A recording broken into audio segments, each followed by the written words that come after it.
평소에 성경을 잘 안 읽으니까 오늘 회개하는 마음으로 같이 한번 읽어봅시다.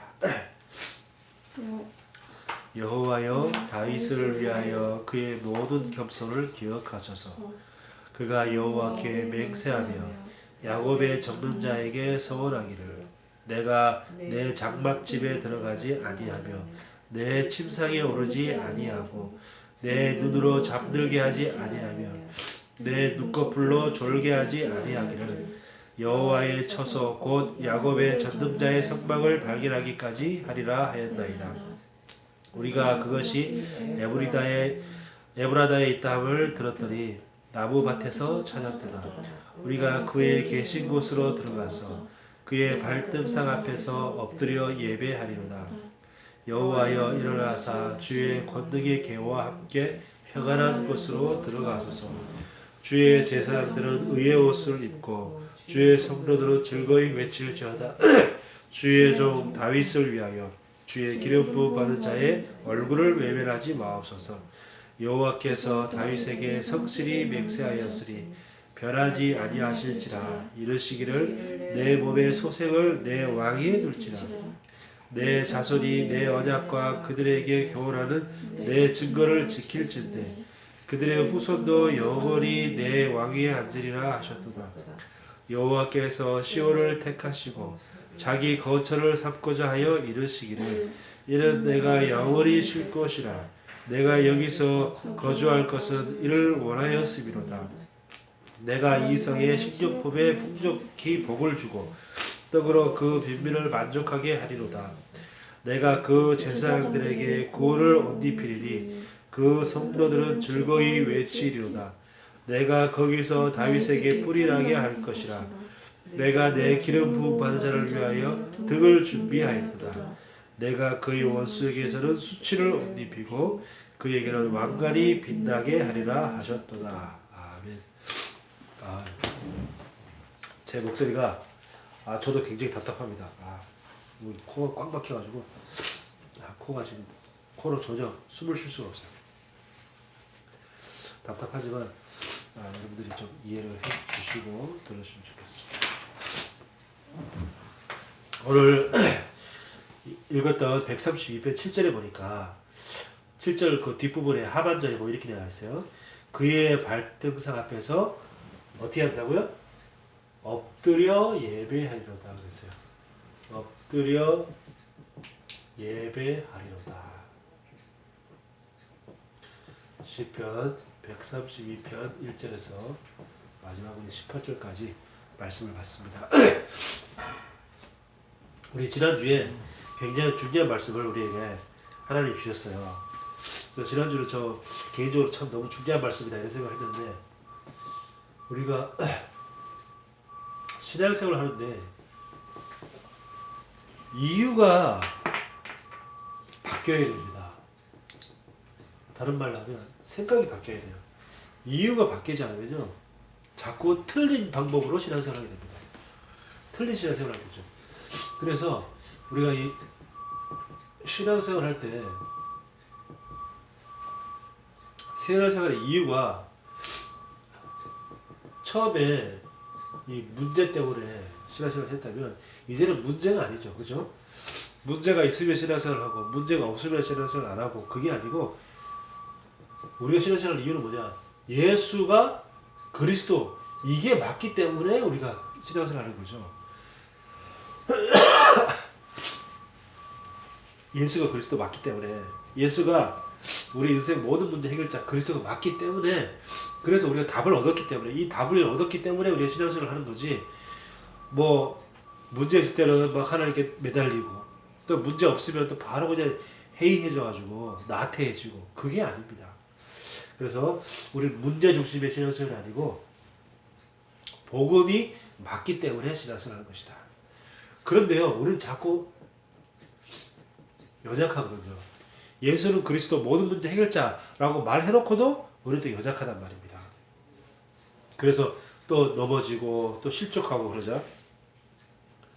그러니까 나도 모르게 어려움이 오면은 자꾸 이 사람의 도움을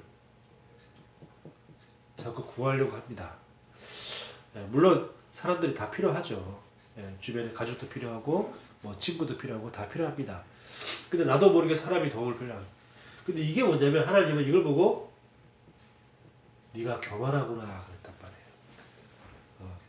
하나님은 네가 사람의 도움을 구하는 것 자체가 네가 교만하다.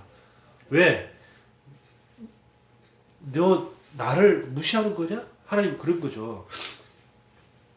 나는 너와 함께 하는데 너는 나를 외면하는구나. 이렇게 되는 거예요. 신앙생활은 하나님과 함께하는 축복을 누리는데 하나님은 늘 우리와 함께하는데 나는 늘 하나님을 외면해. 딴 데 보고 있어. 늘 세상 바라보고 있고 늘 사람 바라보고 있고. 그러니까 그걸 보고 뭐냐냐? 교만한 거예요. 그래서 우리는 하나님 앞에 내 연약함을 내려놓고 말씀드리고 하나님의 도움을 구해야 됩니다. 그걸 보고 뭐냐? 겸손하다 그런 거예요. 우리가 진짜 겸손하면 어떻게 되냐? 마음이 고요하고 생각이 복잡하지 않고 평온해진다고 했어요. 이게 바로 겸손한 사람이 받은 응답입니다. 내가 하려면 어떻게 돼요? 머리가 무겁고 머리가 복잡하고 머리 아파 죽겠고 머리가 지끈지끈거리고 두통이 오고 뒷골이 땡기고 왜 그렇습니까? 내가 무언가를 하려고 하니까 자꾸 고민해야 되잖아요. 그러니까 자꾸 머리가 무겁고 뒷골이 땡기고 머리가 지끈지끈거리고 그리고 생각이 복잡하고 계속 그렇게 되는 거예요. 그래서 우리가 이 지난주에 주신 이 말씀은 사실 우리가 일평생 동안 우리가 붙잡고 가야 될 말씀입니다. 굉장히 중요한 말씀이고 우리가 응답 받아야 될 말씀이고 그래서 문제가 올 때마다 계속 하나님께 의지하고 하나님을 바라보고 그게 참 중요하죠. 왜 그렇습니까? 우리가 갖고 있는 이 복음은 어떤 것이길래? 완전하시기 때문에. 복음은 완전하고요. 복음 하나로 충분하고요. 복음 안에 모든 것이 다 들어있습니다. 복음 안에 모든 것이 다 들어있어요. 그래서 골로새서 2장 2절에서 3절 보니까 그 안에 지혜와 지식과 보화가 감추어져 있느니라 라고 말씀했어요. 그렇기 때문에 복음이 완전하고 충분하고 모든 것이 맞다면 우리는 뭡니까? 복음 속으로 들어가야지. 자꾸 딴 데에 들어가고 딴 데를 쳐다보고 있고 그러면 안 되잖아요. 그래서 복음은 완전하다. 복음은 충분한 것이다. 복음은 모든 것이다. 그래서 어떻게 해? 많은 사람이 필요한 게 아니에요. 한 사람만 있으면 돼요. 여러분 가정 살리는데 여러분 한 사람만 있으면 돼요. 여러분 한 사람이면 충분합니다. 왜 그럴까요? 보세요. 요셉 보세요. 요셉 한 사람이 애굽을 살렸다니까요. 요셉 한 사람이 여러 사람이 많이 필요한 게 아니고 요셉 한 명이 그 애굽이라는 어마어마한 그 시대 최고 강대국을 살렸습니다. 자, 모세 한 사람이 한 민족을 애굽에서 해방시켰어요. 출애굽시켰습니다. 모세 한 명이 그랬어요. 자, 다윗 한 명이 블레셋을 완전히 다 꺾어버렸어요. 그 전까지만 해도 맨날 블레셋에 당하고 블레셋에 고통받고 있다가 이 다윗 한 명이 블레셋을 완전히 정복해버렸죠. 자, 엘리야 보세요. 엘리야는 자기 혼자서 850명의 이단 선지자 제사장들을 완전히 다 박살내버렸어요. 850명. 그러니까 850대 1. 어마어마한 숫자죠. 자, 이렇게 엘리야 한 명이서 이렇게 다 했다는 거죠. 자, 보세요. 바울 보세요. 바울 한 명이 시작했는데 바울 한 명을 통해서 누가? 로마가 복음화 됐다. 그 시대 최고 강대국. 로마가 복음화 된 게 누구 때문이냐? 바울 한 사람이 시작한 거예요. 바울 한 사람이 시작했는데 로마가 복음화 됐다. 또 마틴 루터 한 명이 시작했는데 종교개혁이 일어났어요. 마틴 루터 한 명이 통했는데. 그러니까 사람이 우리는 자꾸 나는 연약하고 힘이 없고 그러니까 사람이 많이 있어야 될 것 같고 누구 여러 사람 도움을 필요하고 그게 다 인간적인 생각입니다. 하나님은요 한 명이면 충분해요. 어떤 사람 복음이 완전하고 복음은 충분하고 복음은 모든 것이라고 진짜 가슴속으로 그걸 진짜 가슴속으로 누려지고 깨달아지는 고백되어지는 그 한 사람 그 한 사람이면 충분한 겁니다.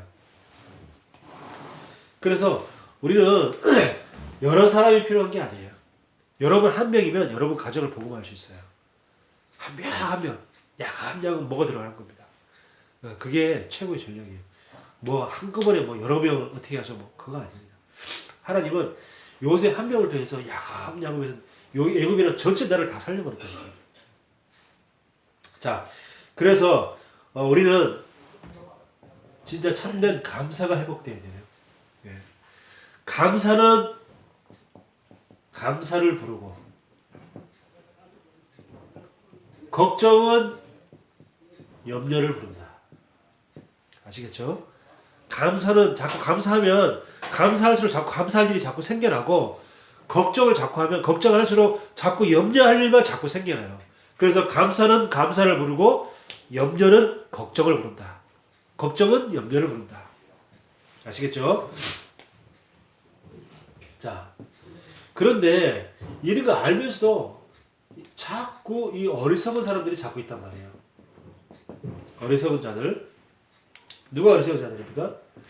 자꾸 문제의 해결만 바라는 사람들. 문제 해결만 자꾸 바라는 사람들. 어떤 사람이에요? 말씀 따라가지 않는 사람들. 말씀 따라가지 않고 자기 문제만 자꾸 해결하려고 하는 사람들. 이런 사람들 자꾸 어리석은 사람들이에요. 자, 누가 그랬습니까? 말씀 따라가지 않으니까 이 하와가 분명히 이 선악을 알게 하는 나무의 열매를 따먹지 말라. 따먹으면 반드시 죽는다라고 얘기했는데 말씀 따라가지 않았어요.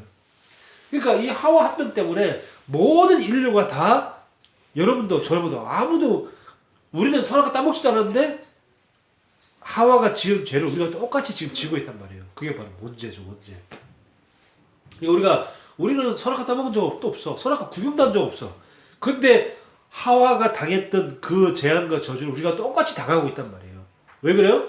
말씀 따라가지 않아서.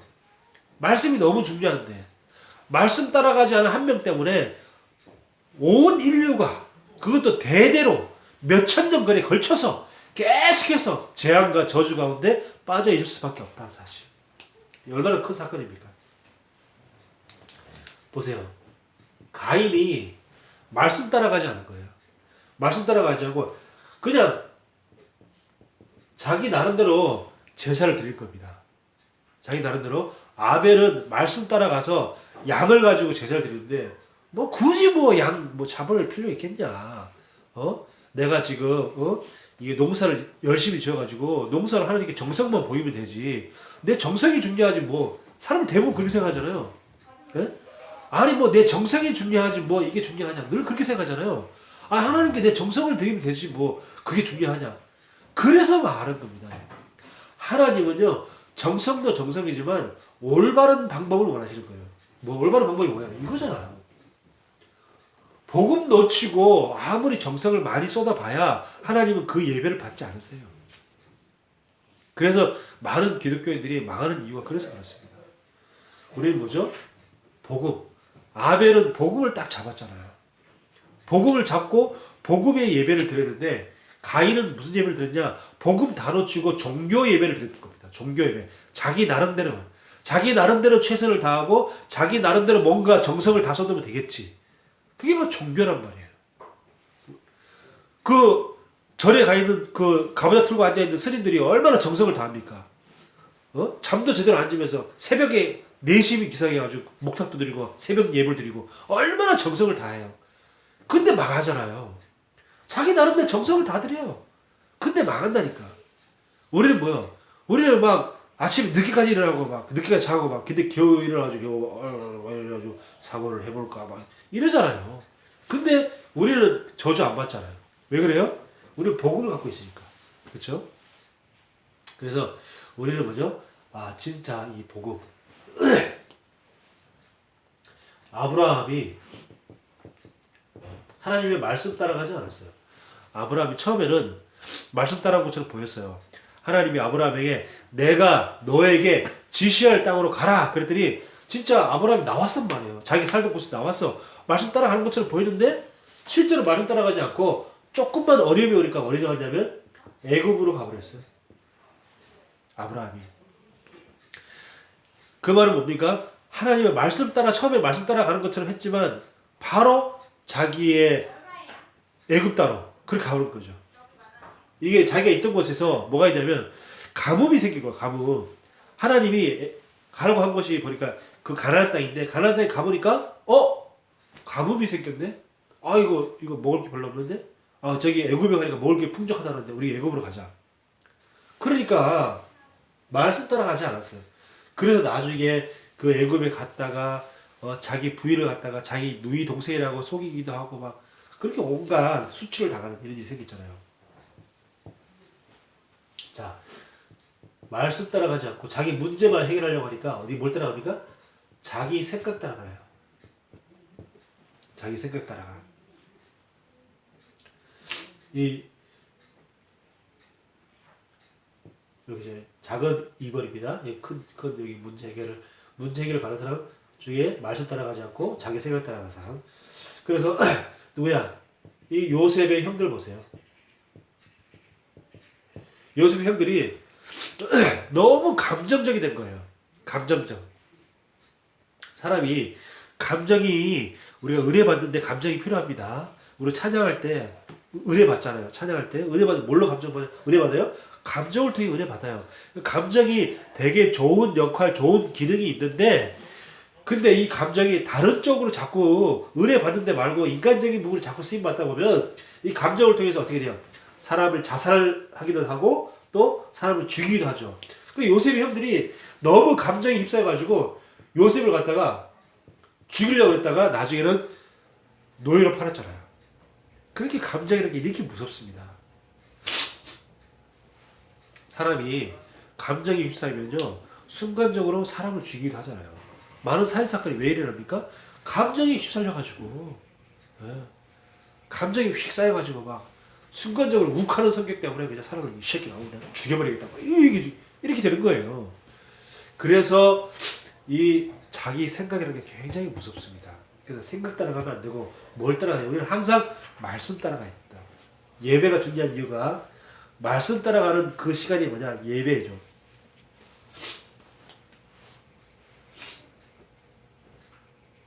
자, 이 사울 왕 보세요. 사울 왕이 처음부터 저주받은 게 아니었어요.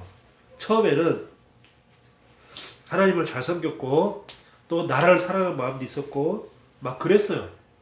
그래가지고 하나님이 그 많은 이스라엘 백성 중에 사울 왕을 딱 뽑아가지고 이 사울을 갖다가 이스라엘의 왕으로 딱 세웠단 말이죠.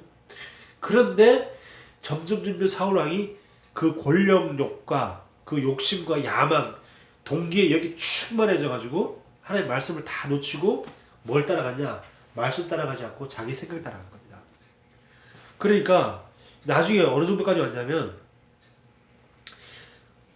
블레셋군이 쳐들어왔는데 저 블레셋군을 쳐들어가기 위해서 물리치기 위해서 하나님께 간구하고 하나님의 도움을 기다리는 게 아니고 이 사울왕이 누굴 갔냐면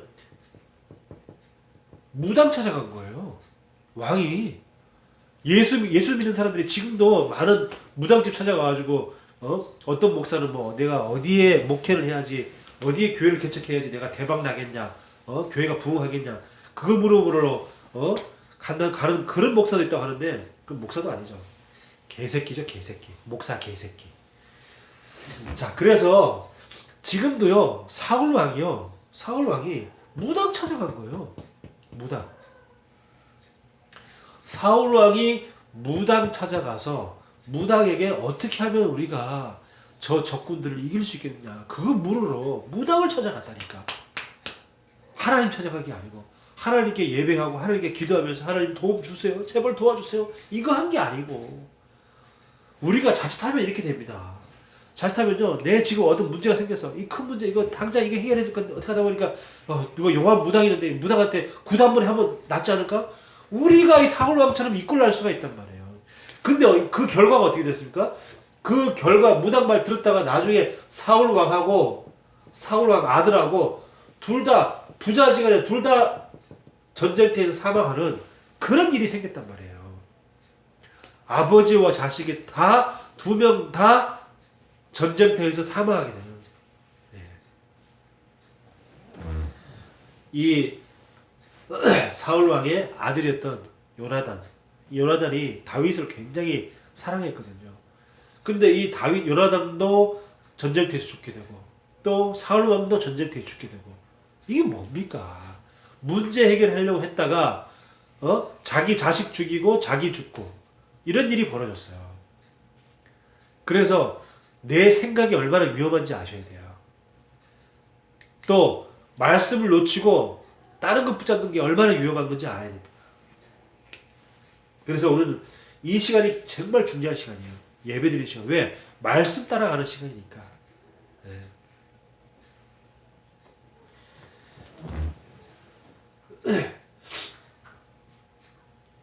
자, 보세요. 이 요셉이요. 근데 요셉은 노예에서 해방시켜달라고 기도했습니까? 기도하지 않았어요. 내가 지금 감옥 가 있는데 감옥에서 출소해달라고 나 지금 이거 놓고 기도하지 않았다니까요. 그쵸? 요셉은 내가 노예로 지금 잡혀갔으니까 하나님 제발 이 노예에서 해방시켜 주옵소서. 노예 해방 이거 놓고 기도하지 않았어요. 한 번도. 그리고 감옥 갔을 때도 나 감옥에서 나가게 해주옵소서 이거 놓고 한 번도 기도한 적 없어요. 근데 어떻게 됐어요? 그렇게 하지 않았는데도 불구하고 요셉은 노예에서 나오고 감옥에서 나와가지고 애굽의 총리가 되어주는 이런 어마어마한 일이 벌어졌습니다. 자, 보세요. 이 지금 얼마나 이게 어리석은 자들입니까? 어리석은 자들. 근데 뭐죠? 요셉은 그런 거 전혀 신경 쓰지 않았어요. 가장 중요한 건 뭐예요? 하나님이 요셉과 함께 하셨더라 그랬어요. 그러니까 늘 요셉이 하나님과 함께하는 축복. 우리는 늘 외면하는데 하나님을 외면하고 딴 데 보고 있는데 요셉은 노예에서도 하나님을 바라보고 감옥 가서도 하나님을 바라보고 늘 통한 거예요. 통해. 이 통하니까 하나님이 어떻게 됐습니까? 요셉을 총리로 만들어주셨다.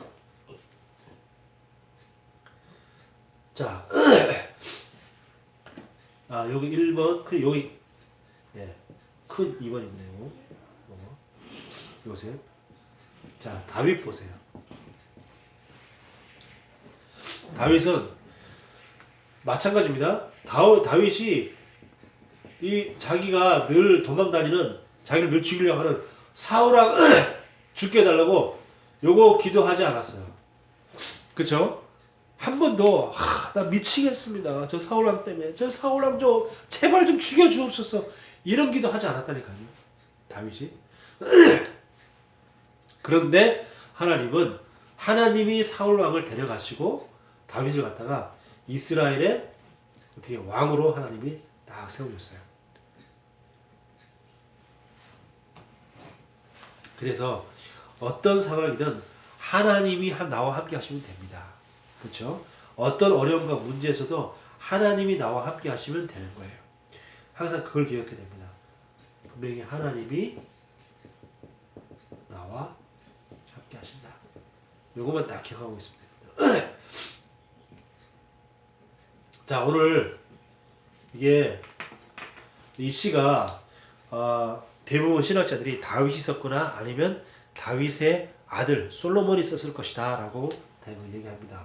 자, 다윗의 중심을 한번 볼까요? 다윗 중심이 항상 어디에 있었냐? 자, 1절에서 5절 봅시다. 1절에서 5절 보면 여호와여 다윗을 위하여 그의 모든 겸손을 기억하셔서. 다윗이 얼마나 겸손했냐? 그가 왕이면서도 얼마나 겸손했냐? 그가 여호와께 맹세하여 야곱의 전능자에게 서원하기를 서원했단 말이죠. 맹세했단 말입니다. 나는 뭐뭐 하지 않겠다 하고 하나님께 딱 맹세한 겁니다. 소원한 건 뭘 하지 않겠다? 4절에 내 눈으로 잠들게 하지 아니하며 내 눈꺼풀로 졸게 하지 아니하기를 잠도 안 자고 난 졸지도 않겠다. 왜 그래요? 여호와의 처소 곧 야곱의 전능자의 성막을 발견하기까지 하리라. 하나님은 늘, 이 다윗은 늘 어디냐? 늘 교회에 늘 관심이 가 있어요. 늘 성막. 다윗이 있을 때는 아직 성전, 예배 드리는 이 성전이 건축되지 않았던 때란 말이에요. 그러니까 사람들이 어디서 예배 드리냐면 성막. 성막이라는 건 조그만 천막이에요, 천막. 천막, 이게 그 안에 뭐 있냐? 그 안에 그 언약궤가 있어요. 언약궤. 궤짝이란 말이에요, 궤짝. 네모난 궤짝. 그 궤짝이 있는데 그 궤짝이 있는 그 텐트를 가지고 성막이라고 했어요. 텐트. 천막. 그걸 성막이라고 했는데 그 거룩할 성자를 붙여가지고 거룩한 천막이다 해서 성막이란 말이죠. 거룩한 천막. 그러니까 그 성막에 들어가서 거기서 사람들이 예배를 한 겁니다. 근데 이제 다윗이 늘 그걸 찾은 거예요. 다윗이. 자, 다윗은 뭐죠? 항상 1절에서 5절 보면 오늘 봤던 것처럼 다윗이 늘 교회를 사랑했어요. 다윗이 늘 예배를 사랑했어요. 다윗은 늘 하나님의 말씀을 사랑했습니다. 다윗이 왕이 될 수밖에 없었고 다윗이 하나님께 쓰임받는 사람이 될 수밖에 없었던 그 다윗의 중심이 뭐냐? 교회 사랑, 예배 사랑, 말씀 사랑. 하나님 사랑한다는 게 뭐예요? 우리가 어떻게 하나님을 사랑하죠? 하나님이 보여가지고 우리가 하나님께 뭐 마사지를 해줄 수 있습니까? 하나님께 맛있는 걸 사드릴 수 있어요. 어떻게 해요? 우리가 하나님을 사랑할 방법이 뭐야? 교회 사랑, 예배 사랑, 말씀 사랑. 이게 하나님을 사랑하는 방법입니다. 하나님 사랑하는 거 별거 없어요. 이렇게 하면 돼. 다윗이 한 것처럼 우리가 하면 돼. 네. 그러면 되는 거예요. 다윗이 왕이 됐으니까 시간이 많은데 예배 하나 드려볼까? 그런 걸까요? 아닙니다. 다윗은요, 사울 왕에게 왕이 되기 전에 사울 왕이 늘 쫓길 때도 늘 혼자 있는 그 쫓기는 그 장소에서 하나님께 예배드렸어요. 내가 있는 그곳에서. 네. 자, 보세요. 6절, 7절 봅시다. 다윗의 중심이 나옵니다. 우리가 그것이 에브라다에 있다 함을 들었더니 나무밭에서 찾았도다. 이제 성막을 찾은 거죠. 우리가 그의 계신 곳으로 들어가서 그의 발등상 앞에서 엎드려 예배하여다 그랬어요. 엎드려 예배한다 그랬어요. 하나님의 엎드려 예배. 이걸 보고 뭐라 해요? 경배라 그래요. 경배. 성경에 경배라는 이게 예배가 나오고 경배라는 단어가 나오고 또 예배라는 단어가 나오는데 그 예배라는 자체가 뭐냐? 하나님께 엎드리다라는 뜻이에요. 네. 하나님께 엎드리다. 엎드린다는 말은 뭐죠? 내 세상 위치. 내가 세상에 내가 사장인데 말이야. 내가 지금 뭐 삼성그룹 회장인데 말이야. SK그룹 회장인데 이런 세상 위치, 계급 다 내려놓는다는 거예요. 우리 이런 말 하잖아요. 우스갯소리를 야 계급장 뛰고 한판 붙자 뭐 이런 말 하잖아요. 그런 것처럼 하나님 앞에 세상적인 위치, 돈 자랑, 권력 자랑, 갑질 다 내려놓고 아주 겸손하게 그렇게 하나님 앞에 예배드리는 걸 보고 엎드려 예배한다 그런 거예요. 이 예배의 자세입니다. 예배자의 자세. 항상 우리는 하나님 앞에 엎드려서 예배드려야 돼요. 자, 그러니까 이 다윗의 중심이 뭐예요? 다윗의 중심은 교회 중심, 예배 중심, 말씀 중심이죠.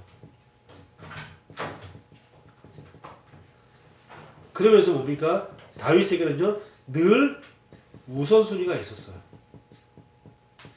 항상 1순위가 있었습니다. 그게 뭐죠? 예배예요. 다윗의 가장 최우선순위가 뭐냐? 예배. 다윗의 하루 일과 중에 가장 첫 번째 1순위가 뭐냐? 예배.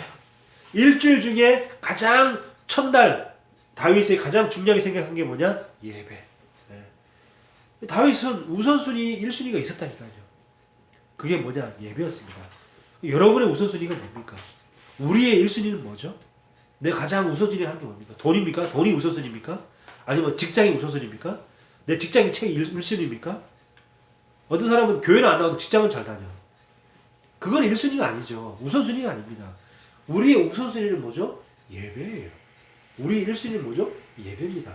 다윗이 축복받고 하나님께 응답받은 이유가 뭐냐? 그냥 이거. 뭐 다윗이 뭐 대단한 거 한 거 아니잖아요. 이거 한 게 있는데 하나님이 다윗을 축복하시고 다윗에게 응답하시고 다윗을 왕으로 세우시고 그렇게 하셨어요. 그래서 우리가 하나님을 사랑하고 우리가 하나님께 쓰임 받는 것은 쉬운 일이다. 어려운 게 하나도 없다. 그냥 예배만 속에 있으면 됐다. 자, 보세요. 이 초대교회 보세요. 초대교회는 핍박 당했어요. 그렇죠? 초대교회는 이 예수가 그리스도라고 하는 이 예배에 참석하면요. 뭐 하냐? 걸렸다 하면은 사회에서 다 단절됩니다. 직장 다 잘려요. 돈 하나도 못 벌어. 근데 초대교회는 그런 상황과 상관없이 예배드렸어요. 상관없이 모였어요. 그런 거 핍박 상관없이 뭐 교회 직장이 잘리면 되지 뭐 이러면서 예배드렸다니까. 초대교회는요. 잘리면 되지 뭐. 돈 못 벌면 뭐 그럼 굶어 죽으면 되지 뭐. 그러면서 모였다니까요. 이게 초대교회였어요. 참 우리가 부끄럽죠, 그죠? 그런 거 생각하면 우리는 뭐 이것 따지고 저것 따지고 뭐 이거 뭐 하고 뭐 생각하고 저거 생각하고 뭐 아무것도 못해요. 그렇죠? 우리는 이것 따지고 저것 따지고 뭐 이거 생각하고 저거 생각하느라고 아무것도 못하는데 이 사람들은 뭐 이거 상관없이 모여요. 뭐 죽으면 죽지 뭐 하면서 여기 모인 거죠. 참 대단합니다. 지금도 북한에서는 수많은 사람들이 예수 믿는다고 잡혀가서 감옥 가서 그걸로 끝나면 얼마나 좋겠어요, 그죠? 근데 감옥 가서 끝나는 게 아니고 감옥 가서 두들겨 맞지, 고문 당하지. 고문이 보통 힘든 고문입니까? 얼마나 힘든 고문인지 몰라요. 옛날에 유관순이는 그 고문 들으셨어요? 유관순 고문 당한 것 중에 한 고문이 그 물속에 이 미꾸라지를 잔뜩 풀어놓고 그 안에다가 유관순을 발가벗겨서 그 안에 묶어놓고 못 움직이게 팔다리 다 묶어놓고 그 미꾸라지가 잔뜩 있는 곳에다가 유관순을 집어넣은 겁니다. 그러면 이 미꾸라지는요 항상 어두운 곳을 좋아해서 어두운 곳으로 들어간대요. 그럼 어디를 들어가겠어요? 유관순에 한 군데밖에 없어. 그 고통이 보통 고통이겠어요? 그러니까 지금도요 북한에서는 많은 사람들이 잡혀가고 고통 당하는데 그런 소식을 늘 듣고 있으면서도 또 모여서 또 예배드려. 또 하나님을 찬양해.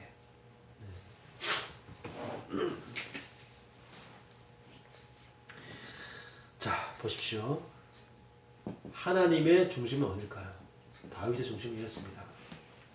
하나님의 중심은 어딜까요? 하나님의 중심도 바로 예배죠. 그 하나님이 다윗의 중심을 보시고 다윗을 축복하셨어요.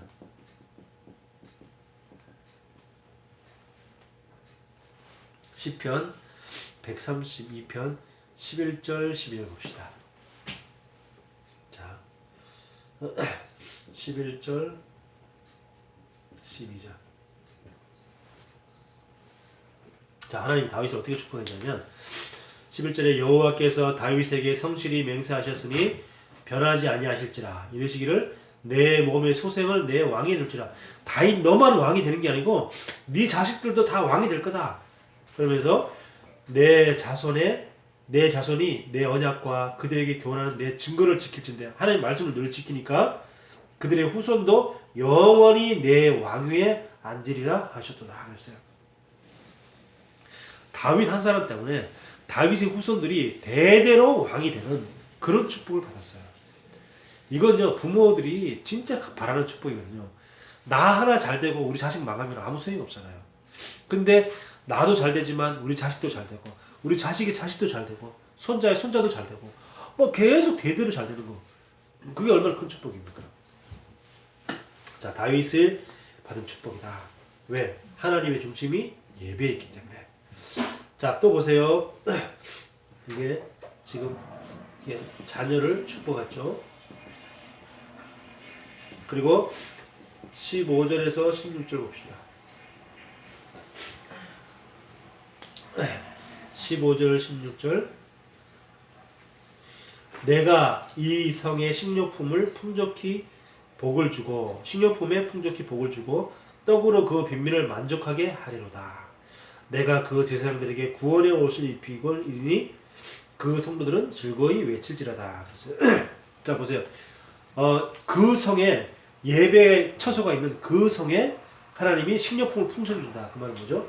하나님이 경제를 축복하신다는 거예요. 하나님이 물질도 축복하시고 경제를 축복하시고 물질도 축복하시고 왜? 예배 하나 때문에. 그리고 16절에 보니까 제사장들은 의의 옷을 구원을 옷 입히리니 그랬어요.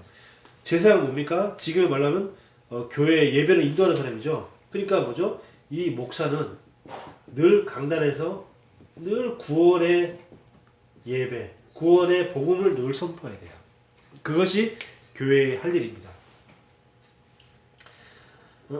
뭐 좋은 말 많이 있잖아요. 근데 그런 좋은 말 많이 했나 그래서 좋은 목사님이 아니고 항상 복음을 선포하고 구원을 선포하는 그 목사님이 좋은 목사님입니다. 자, 17절이에요.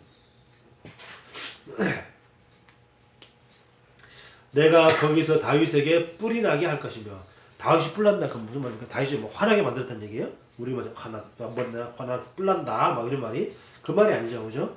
다윗에게 뿔이 나게 할 것이라 내가 내 기름 부음 받은 자를 위하여 등을 준비할 거다 그랬어요.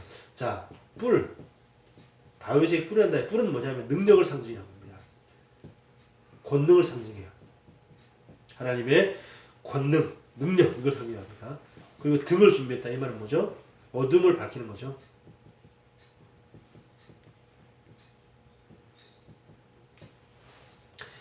내가 예배의 축복을 누리고 있는데 하나님이 우리에게 능력도 주시고 어둠을 밝히시게끔 그래서 다른 사람을 살릴 수 있게끔 어둠을 밝힌다는 건 뭐죠? 어둠 속에 있는 사람을 살리는 거죠. 네. 내가 아무리 전도 열심히 해도 내가 예배의 축복 못 누리면요 살릴 수 없어요. 내가 예배 축복 속에 있으면 하나님이 때를 따라서 매일매일 내가 주일날 예배 또 매일매일의 사모를 통한 예배 개인 예배 속에 있다 보면 하나님이 언젠가는 사람을 살릴 수 있게끔 이렇게 만남과 그 시간표를 딱 허락하시는 겁니다. 자, 우리 또 18절 봅시다. 내가 그의 원수에게는 수치를 옷 입히고 그에게는 왕관을 빛나게 하리라 그랬습니다. 자, 원수 이 사단에게 하나님이 수치를 입히시고 그리고 왕관은 빛나게 그랬습니다. 왕관은 빛나게 뭐죠? 하나님이 상급을 주신다는 겁니다. 하는 상을 주시고 축복하신다는 거죠. 자, 그래서 우리는 오늘 쭉 전체 말씀을 쭉 통해서 사람들은 이렇게 말씀을 떠나서 자기 생각을 따르는 어리석은 사람들이 너무 많다. 근데 그 말씀을 떠나서 자기 하나님을 떠나서 자기 생각을 대로 결정하고 자기 생각대로 판단했는데 그 판단과 결과가 좋았냐? 다 망했다. 어느 정도로 망했냐? 사울 왕은 전쟁터에서 자기 아들도 잃고 자기도 죽고 이런 끔찍한 일이 벌어졌다. 그래서 우리는 뭐냐? 다윗이 응답받은 걸 한번 확인해 보자. 다윗은 어떻게 응답받았냐? 다윗의 중심은 늘 이렇게 되어 있었다. 교회를 사랑하고 말씀을 사랑하고 예배를 사랑했다. 늘 말씀 중심이었다. 이게 다윗의 삶이었다. 그러니까 다윗의 중심이 이런 것이 왜 그러냐? 하나님의 중심이 이렇기 때문에 하나님의 중심과 다윗의 중심이 서로 딱 맞아 떨어진 거죠. 그러니까 응답받을 수밖에 없었다. 그런 이런 응답과 축복을 받을 수밖에 없었다는 거죠. 자, 그래서 우리는 마지막에 이 결론입니다. 우리가 이 예배를 통해서 우리의 모든 각인된 거, 모든 뿌리 내린 거, 그리고 잘못된 체질들, 이런 것들을 빨리 바꿔야 됩니다. 우리는요, 내 생각이 절대 잘 안 내려놓거든요. 얼마나 똥꼬집이 센지. 그래서 내가 늘 말씀 속에 있으면 각인이 바뀌어집니다. 제가 이번에 며칠 전에 우리 금요일 날인가 우리 감사일링 목사단 상담팀 모임이 있었어요. 그래서 내가 이제 캠프도 못 하고 그 상담팀 모임을 갔는데, 상담팀 모임에서 하는데 그 상담팀 하는 그분이 저한테 이런 예화를 얘기해 준 거예요. 자기가 어떤 남자를 상담했대요. 그 남자를 상담했는데 아저씨인데 아내가 직장암으로 먼저 죽었어. 돌아가셨어. 그래서 자기 혼자 이제 뭐 있는데 너무 외롭다. 그리고 또 이제 뭐 어떤 성욕을 해결하지 못하니까 힘들다. 뭐 이런 얘기를 이제 뭐 상담했대요. 근데 알고 봤더니 이 남자가 아내가 생전에 살아있을 때 어떻게 부부생활을 했냐면 항문외로 부부생활을 했다는 거예요. 근데 아내가 직장암으로 죽었어. 그러니까 그게 왜 그렇습니까? 그게 전부 다 음란물의 영향이에요.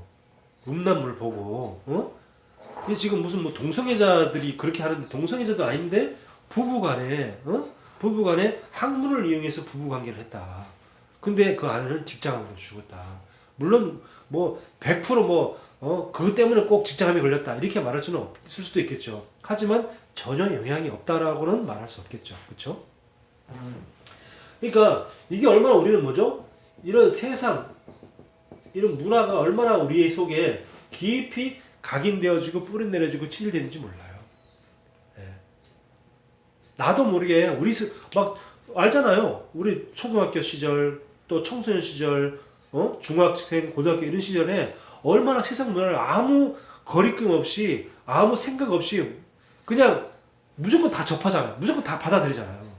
근데 그런 것들이 이미 세상 살아오면서 이미 좀 다 각인되어지고, 그때 어릴 때 이미 각인된 것들이 살아가면서 그게 점점 뿌리 내리고 나중에 어른 되니까 그게 딱 체질돼 가지고 나도 모르게 그렇게 하는 거예요. 그러면 지금 우리가 체질된 그 체질들이 어릴 때 각인된 것들이 뿌리 내려서 지금 내가 체질됐다 그러면, 그렇죠? 지금도 내가 뭘 하는가에 따라서 그게 지금도 각인되어지고 있는 겁니다. 우리가 예배를 통해서 하나님의 말씀이 계속 각인되어지는 것처럼, 또 내가 평상시에 내가 뭐 핸드폰 가지고 아니면 세상 문화 가지고 뭘 보느냐에 따라서 그게 계속 나도 모르게 계속 나에게 나를 스스로 각인시키고 있는 거예요. 네. 그래서 각인이 결국은 굉장히 무서운 겁니다. 뭘 각인시키느냐에 따라서 그게 나중에 반드시 각인시킨 것은 뿌리가 내려야 돼요. 점점 뿌리 내려서 그게 내 마음과 생각에 딱 체질이 딱 굳어져 버리면 이제는 뭐 그렇게 살아가는 거예요. 예. 근데 이게 우리가 말씀이 뿌리 내리지 않으면 결국은 뭡니까?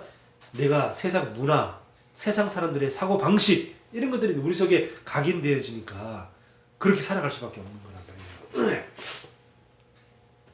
자, 그래서 나도 모르게 복음 아닌, 자꾸 나도 모르게 복음 아닌 다른 것으로 자꾸 각인되어 있기 때문에 이것들을 빨리 바꿔야 되는데, 시간이 하루 이틀 만에 혹은 한두 달 만에 이 각인이 바뀌는 게 아니란 말이에요. 그래서 우리는 일심, 전심, 지속, 이 단어가 굉장히 중요한 단어입니다.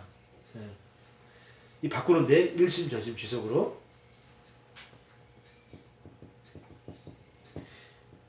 우리가 이렇게 되어질 때 우리의 각인이 바뀌는데, 일심, 전심, 지속으로 뭐 해야 돼요? 복음을 각인시키고 말씀을 뿌리 내리고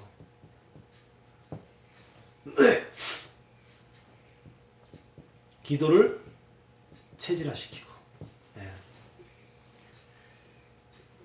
이렇게 딱 되어지는 겁니다. 이러면 이제 뭐죠? 우리의 각인이 자꾸 이제 바뀌어지는 거죠. 자꾸 우리는요, 나도 모르게 걱정하게 됩니다. 나도 모르게 염려하게 되고, 자꾸 굳어지게 되고, 그러면서 자꾸 인간적인 방법을 자꾸 생각하게 됩니다. 이럴 때 어떻게 됩니까? 더 깊이 이 속으로 들어가는 겁니다. 더 깊이, 더 복음 속으로, 말씀 속으로, 더 기도 속으로. 이럴 때는 더 깊이. 근데 우리는 걱정이 오고 염려되는 일이 생기면 나도 모르게 어떻게 돼? 복음 놓치고 말씀 놓치고 기도 안 하고 이렇게 돼버려요. 그래서 평소에 이런 훈련을 계속 쌓는 게 중요합니다. 매일매일 우리 훈련을 쌓아서 걱정될 일이 생기거나 염려될 일이 생기면 더 깊이 복음 속으로, 더 깊이 말씀 속으로, 더 깊이 기도 속으로. 그래서 오늘 보자. 혼자 있는 이 시간에 하나님 앞에 엎드려 예배하라. 하나님과 정말로 깊은 교제 시간을, 하나님과 사귀는 그 시간을 깊이 가져봐라. 기도합니다. 하나님 은혜를 감사합니다.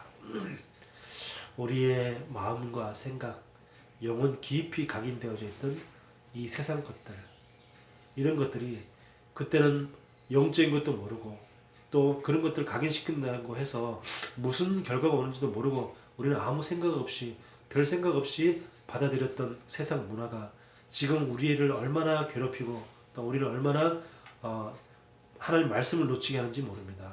하나님 정말 다윗의 중심을 바라보면서 오직 복음 속으로 말씀 속으로 기도 속으로 들어가서 세상의 것들 또 사람들에게 들었던 모든 것들 이런 각인들이 다 바뀌어지고 복음이 뿌리내리며 또 우리 하나님의 말씀이 체질되어지는 그런 응답받게 하여 주옵소서. 어떤 문제와 와도 흔들리지 아니하는 굳건한 바위와 같은 우리 성도님들 되어지게 하여 주시옵소서. 살아계신 예수 그리스도 이름으로 기도하옵나이다. 아멘.